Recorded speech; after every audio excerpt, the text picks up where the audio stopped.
4 ойыншық мәшине үшін 600 теңге ақша төленсе, бір ойыншық мәшине неше теңге тұрады?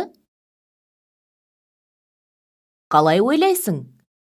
Бір ойыншық көліктің бағасын қалай табамыз?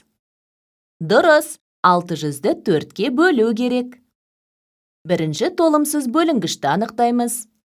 6 4-ке қалдықпен бөлінеді. Ендеше бірінші толымсыз бөлінгіш 6.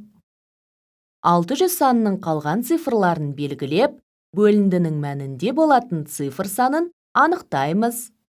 Бөліндінің мәніне 3 нүкте қоямыз. 6-ны 4-ке бөлеміз. 1-ді қойып көреміз. Тексереміз. 1 көбейту 4 тең 4. Азайтамыз. 6 азайту 4 тең 2. Қалдық 2 бөлгіштен кем. 0-ді түсіреміз. 20 саны құралды. 20-ны 4-ке бөлсек, 5. 5-ті бөліндінің мәніне жазамыз. Тексереміз. 5 көбейту 4 тең 20. 20-ны 20-ның астына жазамыз. 20 азайту 20 тең 0. Үшінші толымсыз бөлінгіш 0.